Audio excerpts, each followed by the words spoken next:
All right, guys, here we are. Interview with a New Age Christian. We have Ron Hale with us in the studio today. Ron, say hi. Hello. So, as you guys, if you've been listening to these episodes the last few weeks, you have already met Ron's wife, Kaylee. Mm-hmm. And Kaylee is a spiritual daughter of mine, and we've become very close with her and her awesome husband, Ron. And Ron, to me, is in the New Age Christian discussion, has become, I think, it's someone that I'm watching very closely in one of the challenges with the millennial generation. We talked about this. You and I went on the road. What was it? A couple weeks ago, and we spent like 4 hours on the road, and just realizing that there is this big question around the millennial generation and what this age is bringing. And I feel like Ron is one of those guys that's kind of cracked the code a little bit, because he is one. And so he and I've wanted to interview him for a while and bring his brain and his mindset to you guys, and I think it'll be a good time. So, Ron, thanks for being here. Thank you for having me. I'm looking forward to it. Nice. Well, we'll see.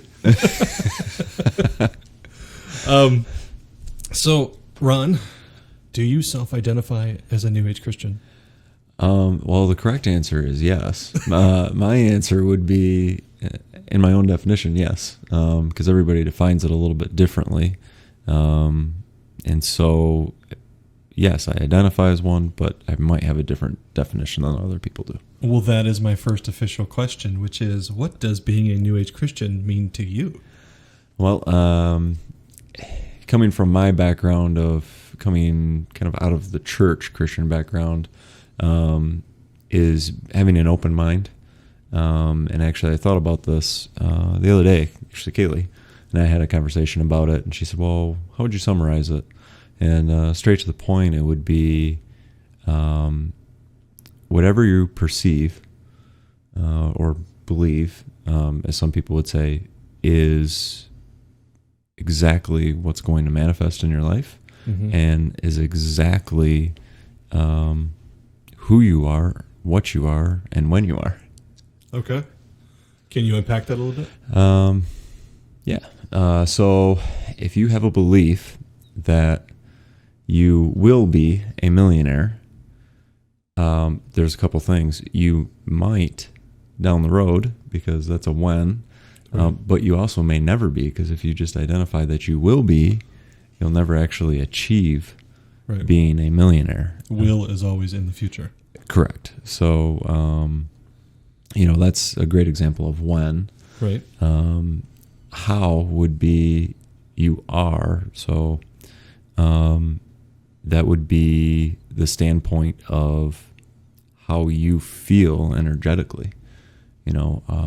If you say you're going to be or I am, well, now we've just shifted the how to I'm currently operating in this around me to I will be operating around this. So it's kind of a when and a how. Sure. I'm not quite to the how yet, but I'll get there. So as you're talking, I'm sitting here, I'm like, oh my gosh. So every time Ron and I get together, we've taken personality tests. We've talked about all in many, many ways, by a lot of metrics, we are the exact opposite of each other. And yet, for me, the value of seeing how your brain works and how you unpack, like I asked you what it means to be a New Age Christian, and 1,000 feet deep instantly, which I love it. And but it's in a way that I don't think I've ever gone on this podcast. So, keep going. I just, if you've got more to unpack, I'm not trying to stop you. I love it. Well, I think that's just the standpoint of you. Well, we talked about this actually at Nolan's last night, which was awesome, of the what, the how, or the why. Mm-hmm. I'm the what, so let's get it accomplished. Let's get it done. And that's why I'm so, let's go deep right away. And you're like, wait. But why would we go deep? Exactly. Yeah. I'm going to have to do an episode on those three bullet points at some point. Absolutely. So one of the things that this podcast is meant to, these episodes about Introduction to a New Age Christian, is meant to do is introduce this community to people, quote unquote, air quotes, just like them, right? we're all different, and it is, as you said, the definition of what New Age Christianity is unique to everybody. And I think that is it's not just a reality of life, right? It is also something that we want to be known for, is allowing people to be fully them and finding the way to honor them for who they are without, honor is not sameness, right? Like if someone says, well, I'm a Baptist, right? There's some versions of Baptists that say, well, you automatically must believe all the things I believe. And then other versions of Baptists that are more, because life is like, well, I mean, do you believe this or do you believe that? And yet it's kind of like in a lot of those circles, they tolerate difference. Like, we believe different things, and I guess I'm supposed to love you. But in New Age Christianity, I think one of the earmarks is that there is difference for a reason. And it's not here just to be something to be tolerated. And I'm not going all cheesy, like it's supposed to be celebrated. But no, difference is supposed to actually be to our benefit, right? So in the New Age Christian discussion, this is a question I don't think I've asked any of the other guests to this point. But if you could address the New Age Christian audience and you had the opportunity to kind of encourage them in who they're becoming in the world, what would you say? Well, I would let them know that it is different from what it has been in the past of, we love you, but you're sinning. We love you, but you should stop. We love you, but maybe you should act a little more like us. The great thing about this is, like you said, yes, we're different, but we're also achieving some goals from the same standpoint as well, which is cool. You mentioned how we think differently. So I like to achieve things very quickly, very fast, tackle it with a lot of speed, which is sometimes needed. But there's also some times where you're going through a minefield and you don't want me to be the first one through there. You want Austin to. So what I would say is back to kind of my definition of a New Age Christian, your perception is your reality. So the great thing is it's your perception. So if you don't like what you see, let's change it. Let's become something that you're comfortable with and that you want to be. And then let's go from there. And you can always change it. Yeah. There's not a whole lot of like Christianese kickback in this community. Not that I've experienced, but okay. Oh, a public service announcement. I got my first public insult for these teachings, right? I've been insulted for years and years and years by people that I know and love, but I've never had strangers have access to what I teach like they do now. Okay. And on the YouTube channel, it was on episode number 4. Somebody wrote, episode number 4 was on Who is Jesus? Okay. And their response was like, New Age Christian in quotes, and it said, is this just a drug addict who's pretending to be Christian? Right. Anyway, I say that to say this: the community that identifies as New Age Christian, there's not going to be a whole lot of kickback like that, right? No. And there is just kind of an honor, and there's the Christianese is kind of just, we all kind of roll our eyes a bit. Some of us are still mad when we hear it, but for the most part, we just kind of smile and I think that's actually really funny, and I think that's a good sign, because the more publicity you have, good or bad, it's proven by Donald Trump. You're going to be more popular and more topical, either bad or good. It doesn't matter. You're still a topic. Yeah, for sure. Well, and that is, oh my gosh, so many rabbit trails with that. Looking at that YouTube comment, I brought it up to make a point though, because you say, your reality is your perception, or your perception is your reality, and if you don't like it, change it. Right.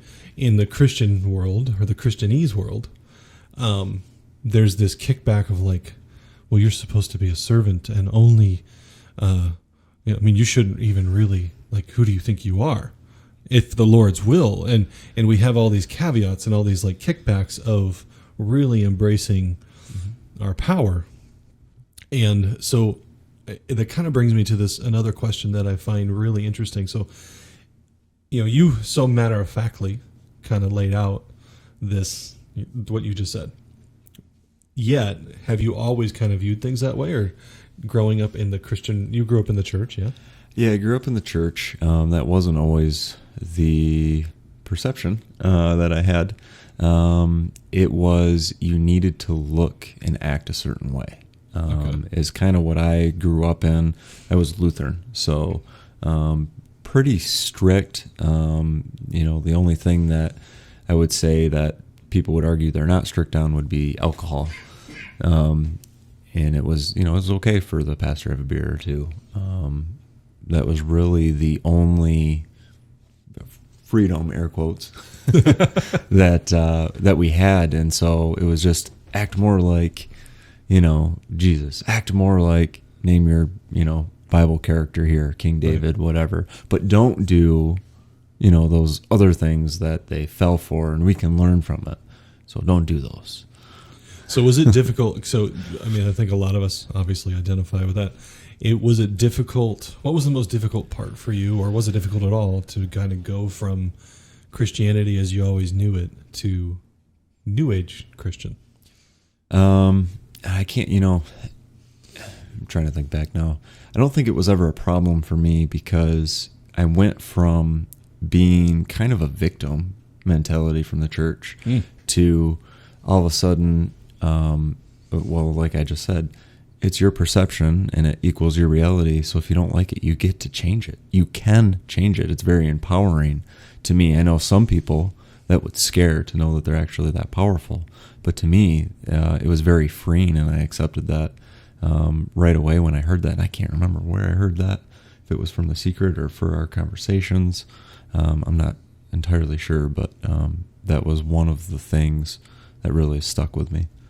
I know the moment people realize, wait a minute, I can choose who I want to be.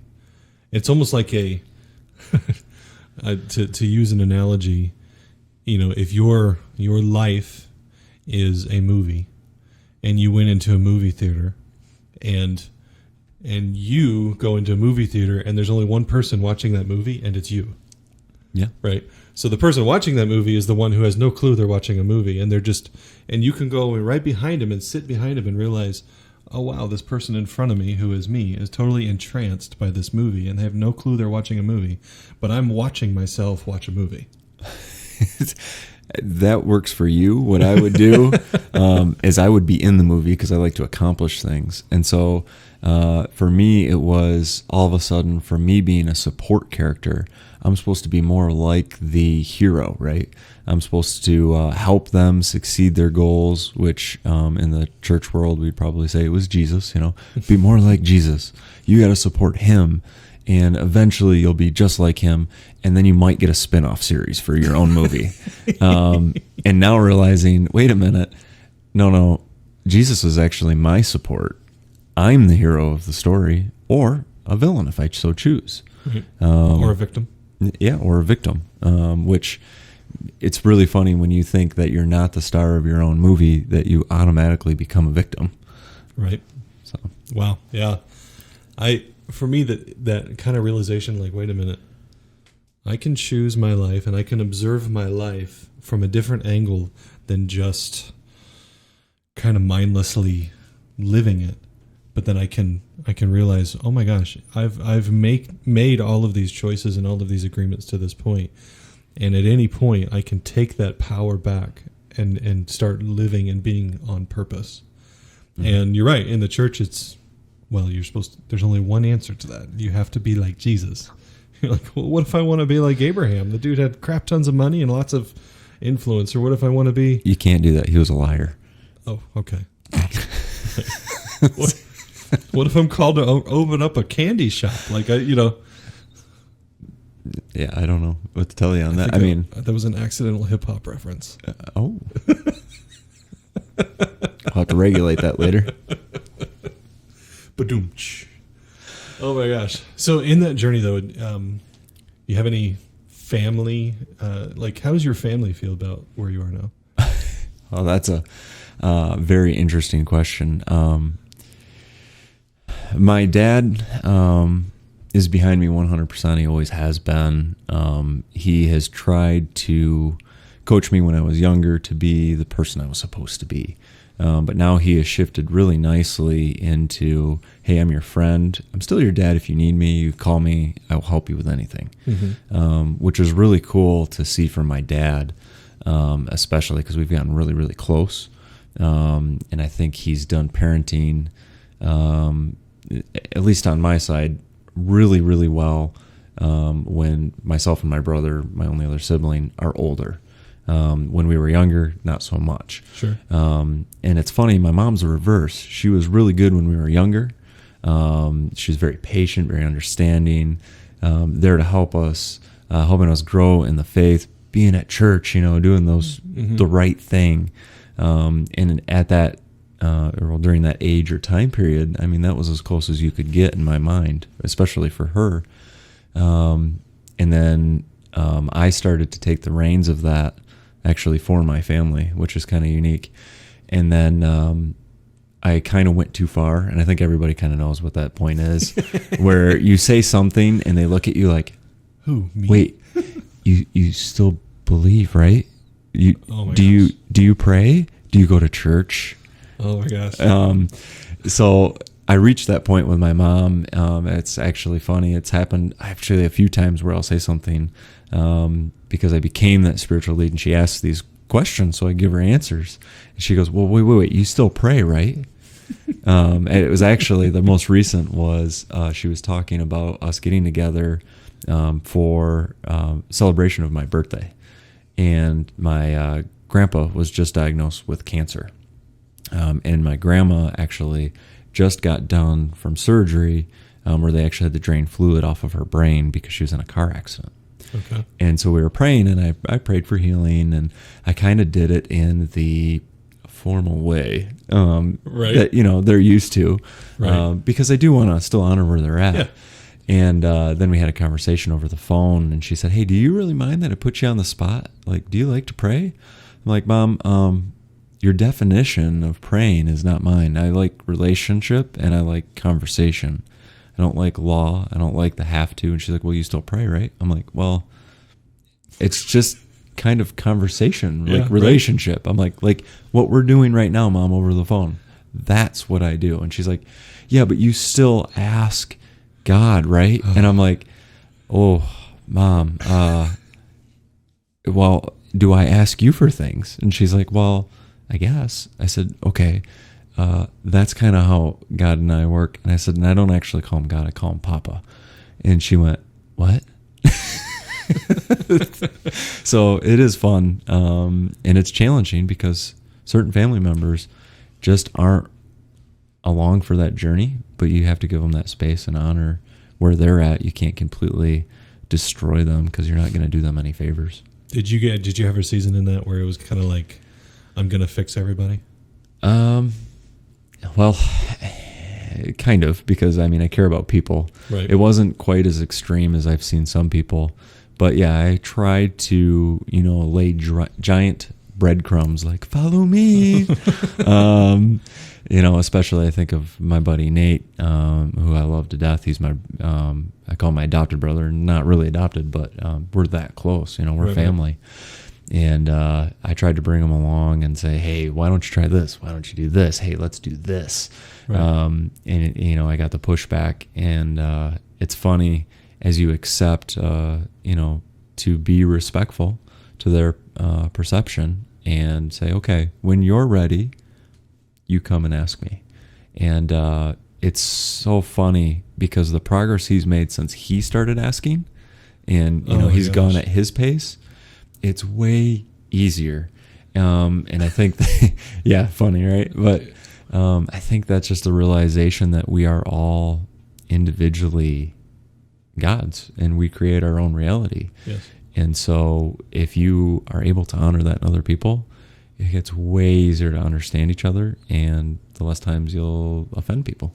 For me, one of the little nuggets in that is, if you realized that the world is already saved, right, and you didn't have to be the hero for anyone else's story but yourself, and that the whole point of God living in you is to enjoy a way of being that he's never enjoyed without you.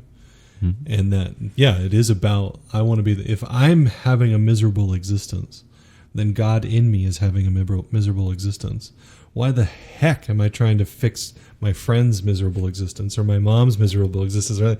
Like, they need to be responsible for their own. And there's kind of a step 1, step 2, step 3 in my mind. Like, step 1 is realizing, like, awareness in general of the dynamic. Step 2 is now I'm going to take care of my own business. And step 3 is I'm going to refuse to try to take care of your business.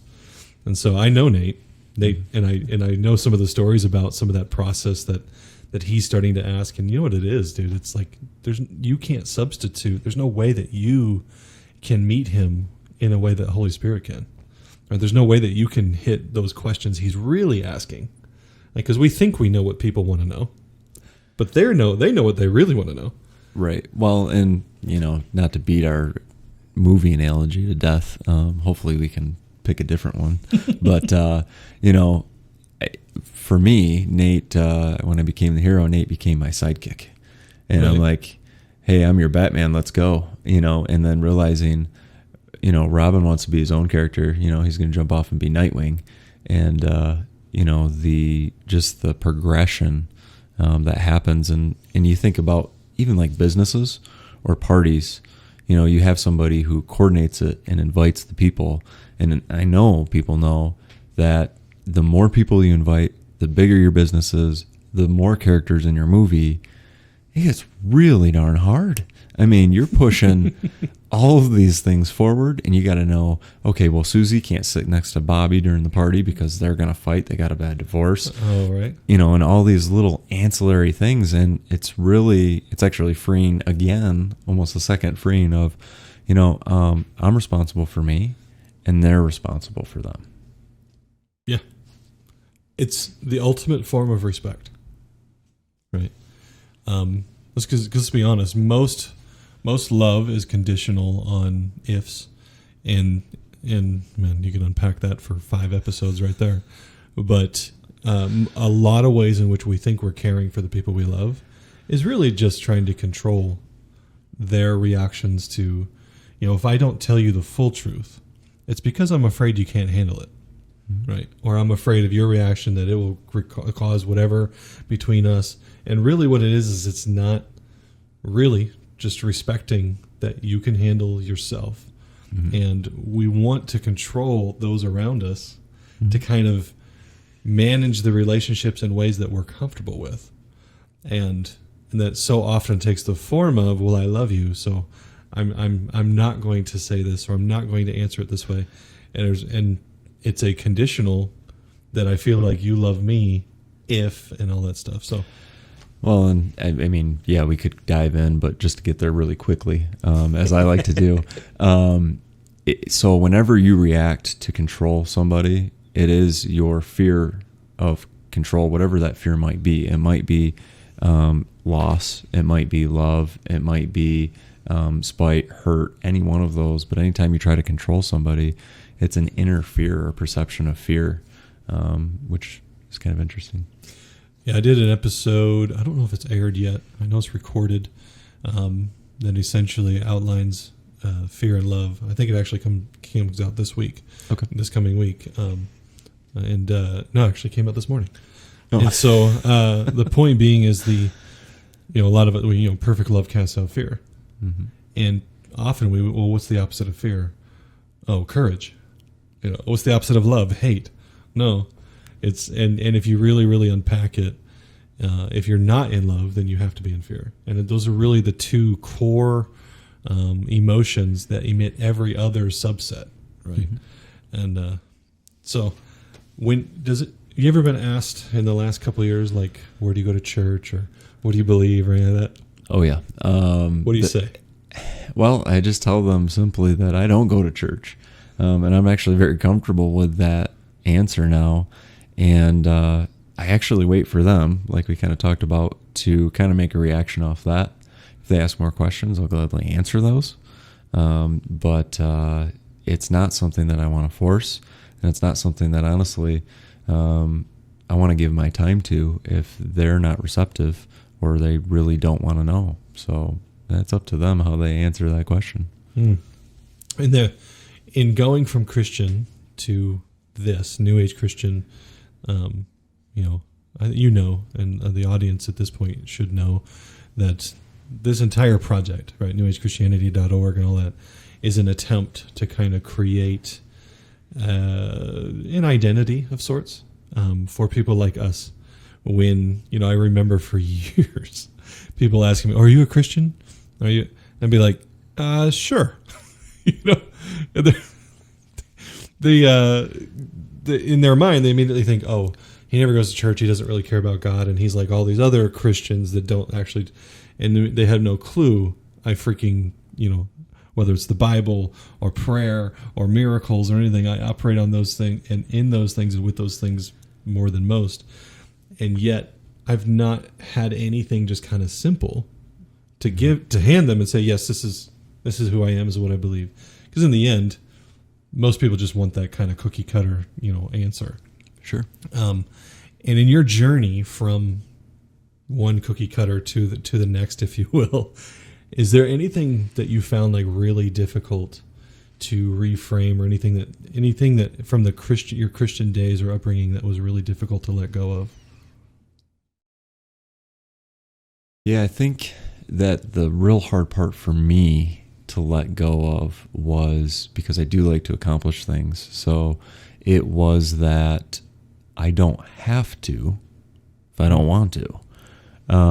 Which sounds very simple now, and I know exactly where I am, so it's very easy now. But I was always trying to be the leader, always trying to be at the top, because I wanted to be. I wanted to be the new frontier. I wanted now knowing that I wanted more than the cookie cutter, but at the time it was, you have to serve, you have to give water to the poor and the homeless, and you got to give them shelter, and you got to volunteer, and you got to be on a sports team, and you got to, be nice to everybody, and you have to. And I think a lot of people can relate to that, whether you be your parents or the church, right. Or just that inner pull, sometimes that you get of, man, I have to do this. Well, no, I choose to. And it just takes on a way different form. And for me, that was the hardest thing to let go. It was the hardest thing to reframe. And for a while, I did nothing. I did nothing for like a whole year. I didn't help anybody. I didn't care. I just wanted myself. And I kind of went off and did my own thing because I had the freedom to do so. And then I came back, but it was just different. It was, I choose to. And it just reframed everything that I believed in, that simple shift of I have to I can choose, I choose to, I get to. That's so good. Is there anything you miss from the old systems? I miss getting really, really excited for worship. Okay. Sometimes, because that used to be my jam for a while, was, Crank the Bethel, man. Crank the Bethel, yeah. And Hillsong. Yeah. Oh, I never did the Hillsong, really. Like a footnote, but yeah, it was kind of like Bethel's version of Hillsong. Yeah, exactly. You're like, Bethel's better, Hillsong, yeah. But no, I used to like crank those tunes. I used to sing them in the car. I used to, I actually interned at a church. I used to be face down. I used to jump around. I used to kick my shoes off and dance. Man, whoa! I had a lot of fun. And was that at a Lutheran? No, that was at Res Life, so that was a non-denom. So that was going for my third cookie cutter at the time, because I went from my upbringing of Lutheran to another Lutheran church, which was a little more open. Okay. They weren't kind of true Lutherans. They were kind of the in-between lost, kind of like people like us, just not quite as far in their beliefs. Journey. And then I went to Res Life, which was non-denom, which was really advanced for my family. For me, it was like, wow, they got some really cool things. They got lights. They got music. I've always, I ran the sound booth. I mean, I like doing stuff like that. And so, yeah, I would dance, do all kinds of fun stuff, and interned. I was helping out the high school age group at that time because I was in college. And that was a lot of fun for me. And it's just not the same. Like, there was this false, I don't even know what it was. Just a chemical probably kicked in, and you're like, this is how I'm supposed to feel. Right. And so you just do it, and I had fun. Yeah. But then I do kind of miss that. It's just changed a little bit of that. I have no control. I've got all this energy that's coming from God. And it was a kind of a cool experience. Sure. You just kind of let yourself go. And then knowing what I know now, I'm like, that was me. I might have looked like an idiot. I had fun, but it was me, So I was a worship leader, that. And I've come to kind of frame a lot of that stuff through the eyes of the Old Testament concept or truth or reality, that the size and scope of the miracles for Israel when they were leaving Egypt, they started really big and really miraculous, and I liken that to like when amazing things happen to get people saved, right? And God comes in and frees you from slavery with 10 plagues that are just whoa, right? And then you get to the wilderness, and there's still miracles, but they're different. They're more steady. They're more daily, the daily bread, and the fire by night, and the cloud by day, and the water of the rock that followed them through the desert. Like, they're huge, they're big, their clothes didn't wear out, but they're a little bit more steady. They're not quite as like, whoa. And then you get into the promised land, and now it's, okay, guys, take care of yourselves. Right. I gave you houses you did not build, vineyards you did not plant, wells you did not dig. Handle your business. Right? The miracles, in many, many ways, stop. There's a few miracles around, Jericho and stuff like that. But in many, many ways, it becomes now it's on you that God, and even God tells David, I'm with my people. And so when you think about worship, there's something inherently off about this idea that God has to show up. Right, and that's usually what worship is. We're either going to go visit him, or he's going to come visit us. But either way, he's not here when we showed up, right. And we're not together when we showed up, and we're going to come here on a date. Right, yeah. Like, we have to set the stage. We've got to put the rose petals down all the way to the bed and draw a bath. And then she'll let you know, right. Where you need to go. Like you said, she can come to you, or you're going to go to her. Yeah. And even when you were telling that story about, now it's on you. And it's funny, as a New Age Christian, right there, even the perception, what it used to be is, man, I'm on my own. What do I do? Like, that sounds scary. But now hearing you say that, I'm like, yeah, that's right. I love this. And it's funny, I didn't even think about that going into this interview, but when you said that, it just struck a nerve of, yeah, I remember when I used to be like, ooh, yeah, just me. But then you're like, well, wait a minute. No, it is just me. And I'm powerful enough to do that. And it's kind of once again, it's a perception changer. And it's the opposite spectrum. And in our world, if you go, we're not going to get political, but I'm going to get political. In the idea of like collectivism, right? And collectivism, whether it's political, religious, geographic, whatever, I believe true promised land spirituality is individual responsibility, self-control, right? That's one of the fruits of the Spirit, if you didn't know that. Self-control, not God control, right? And individual freedom, liberty, and that those realities of the individual scare people because they like collective control. They like God control because it means they don't have to be responsible. Exactly. Yeah, their fear of that responsibility. I'm sorry, I was laughing because as soon as you said, self-control, and coming from the church, God will give you self-control. Well, how does that work? It literally says self-control, meaning me. How does God give me self-control? Right. Oh my God. Well, they read the statements by Paul about being a servant, or they read Jesus saying, I only do what I see the Father doing. And they read it from the other side of the chasm that says, I'm always a servant. And they forget that it says, have this mind that is also in Christ Jesus, who thought it not robbery to be equal with God, equal. But being found in the form of God, humbled himself to become found in the form of a servant. So you see Paul and you see Jesus under this perception of what a lot of people interpret as God control, but they're doing it through the fruit of the Spirit of self-control. Right. And that's an enigma to those who don't understand that they are I am. Right? Yeah. Oh, man. What's your favorite part about this new way of life? What's your favorite thing about being a New Age Christian? Well, my favorite part is kind of what we've been coming back to this whole time is your perception is your reality. To me, it gives me power, it gives me freedom, it gives me hope. Let's change it. A lot of people that I've talked my age, maybe a little bit younger, they get so frustrated with the way things go at work. We were promised as a generation of, hey, you do X, Y, Z, which the X, Y, Z is go to school for 4 years, come out of it, and you'll have at least $64,000 a year in your pocket. And you'll be hireable right away, which awesome. Kudos to those who do, but a lot of people don't.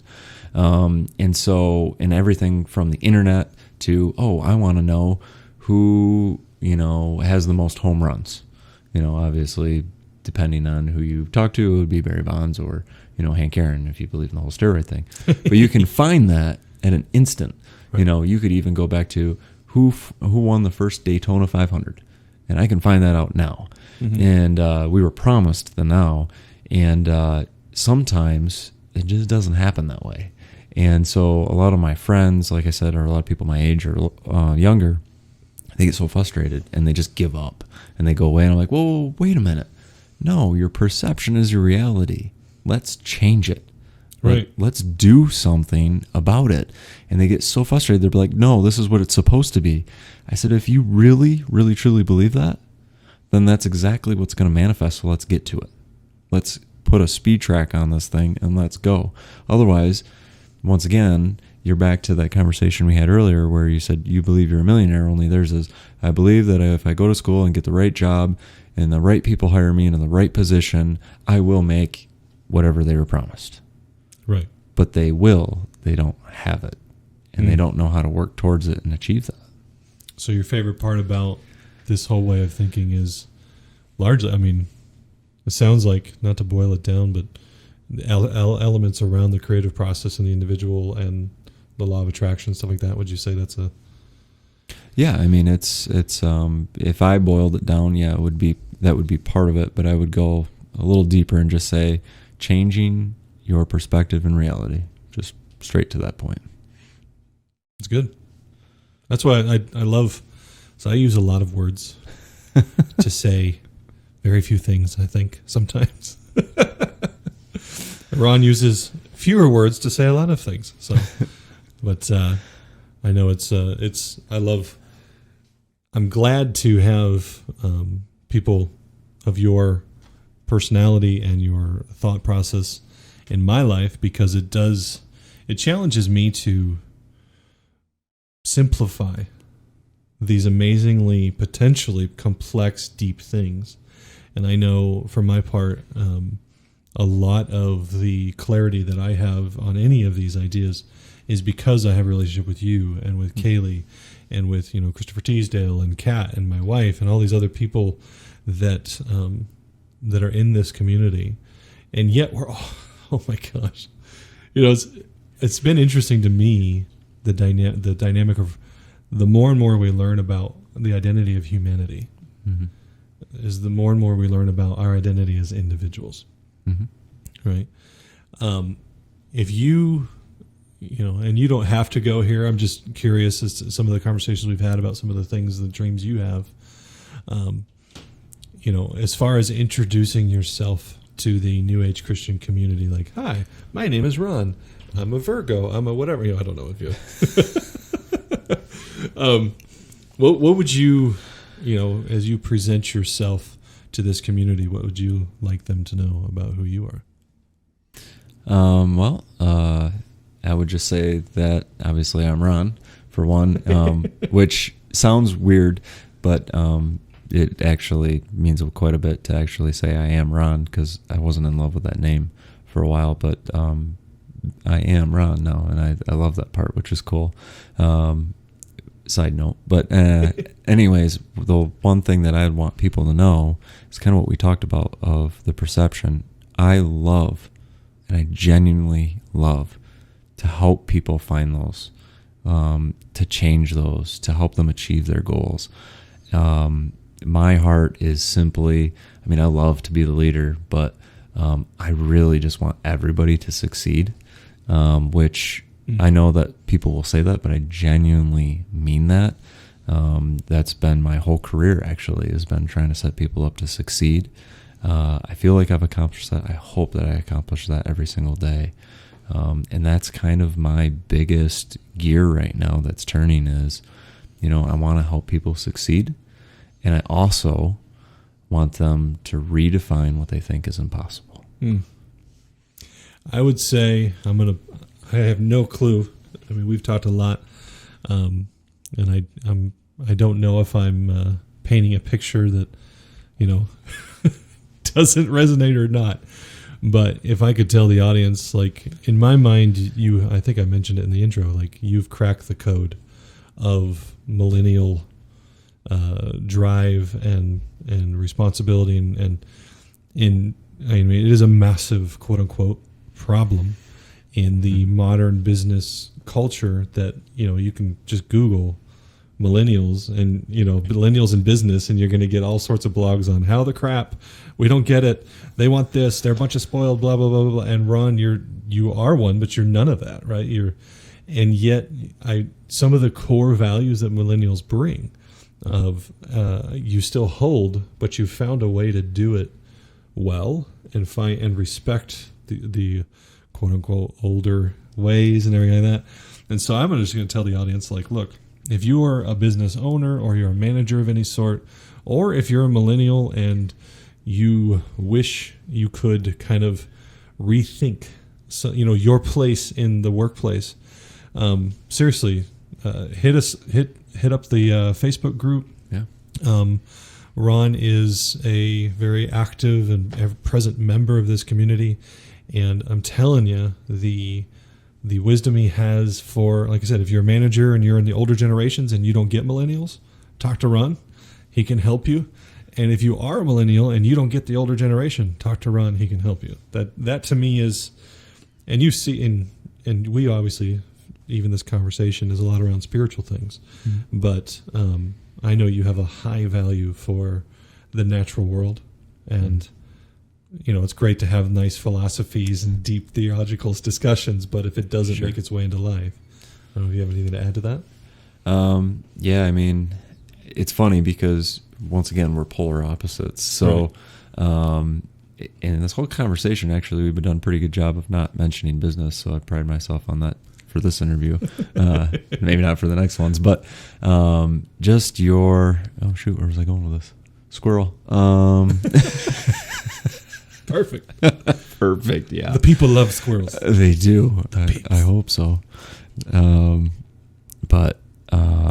No, for, understanding,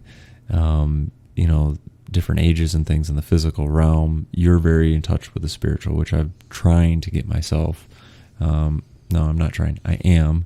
I've given myself permission to go ahead and try to walk in the spiritual. But what we do is we lose a lot of my generation and the younger generation when we go too far into the spiritual, because they go, well, wait a minute, what is all of this? What's in my glass of water? What is in my bank account right now, the physical? Mm-hmm. Give me the factual evidence. And it's funny because there is a spiritual realm that is attached to that, and people are thirsty for that as well. Mm-hmm. But I come from the realm of, okay, well, let's look at the physical fruit. And I pride myself on being able to kind of put my finger on that pulse, and then partnering with yourself and learning from you as far as to go into the spiritual realm. Mm-hmm. I'm way better than I was when I first started. And so it's being able to pair both of those because they do have to be in sync in order to see the results in which that are really going to speak to people moving forward that want to join this community, that are in this community, and from the outside looking in of, man, this community is bonkers. Like, it looks like some guy just decided to do a podcast about this. Right. Are you currently considering like getting into life coaching or anything like that? So kind of. Okay. It's going to be a little bit different than in the past. I would not mind helping somebody do any type of life coaching. But I am working, as you know, which probably is why you brought that up, that I'm looking to help lay an infrastructure for people to change and to be better, to be able to mold that perception, to achieve their goals, and focusing on achieving your goals in the physical. So I'm writing that class, that criteria, kind of like a Tony Robbins type deal. It's just going to be from a different standpoint. I haven't completed that. I've got lots of ideas. You've helped with those as well. Mm-hmm. So it's just cementing those and then moving forward. So I would say, probably in the next 8 months or so, that time of recording, Right. I will probably have something, maybe even sooner. But as of right now, it's just putting it together and making sure that it fits. I kind of bring it up because we've talked about it. In other words, I just am curious as far as, all of this is so alive and moving in the things that we feel led to do. The New Age Christian community, you guys as listeners, for me, there's so much gold, if you will, in this community. There's people that, anybody who can come out of Christianity or New Age or just neither and kind of step into this new thought form. And I think I've officially, I love the idea of calling it a wisdom tradition, although there's very little tradition to it. It's a thought form or a wisdom tradition because it's not a religion, and the organization around it is not intended to build buildings and get professional New Age Christians. It's intended to just create a thought form that people can identify with, and in that, introducing people to you, to your wife Kaylee, to people like Kat. I know there are more and more in my heart is to get this thing beyond me as fast as possible, and so I really hope you don't mind, but I'm inviting you guys to reach out to Ron on the different channels we have available, and as this grows, I have very little doubt in my mind, other than whatever the Spirit would have in the future, that Ron and Kaylee will both be pretty regular voices in this discussion, in the New Age Christian thought form. And I'm leaning on Ron for figuring out how to bring some of this stuff into just the everyday realities. Because I think these like big ethereal thoughts and massive, and at some point, someone says, yeah, but how do I handle my manager right now? Right. Fair enough. And I think you're way better at those answers than I am by like miles. So, and that's the beauty of it. Why reinvent the wheel? I'll just introduce people to you. If that's what you want to do, I'm all for it. That's awesome. So I have one last question I finish every New Age Christian interview with. And so what impact do you think New Age Christianity, what impact do you think New Age Christianity should or could have on the world? Wow, that's a whopper. Good question, by the way. The impact that New Age Christianity could have is a sense of community, a sense of belonging, genuine care for themselves and for others around them. And when done right, it's also going to bring so much power to people's lives. And we are going to achieve things that they said were impossible. And we're going to do it at rapid speed once it takes off. And it already kind of has, but it's just going to get quicker And that word impossible, I think, is going to go away. Beautiful. I love it. No more to add to that. Well, thank you guys so much. Ron, thank you for being here, man. Thank you. It was we talked about doing this. I'm very happy to have had an opportunity. We were just hanging out for the weekend, and there's a blizzard outside right now, so it was super nice to just be able to hunker down and do some recording. All right, guys, thank you for listening to this episode, and if you would consider donating, we would appreciate it, just between you and the Spirit. And other than that, we will see you on the next episode, and thank you so much for your time. We love you. Bye.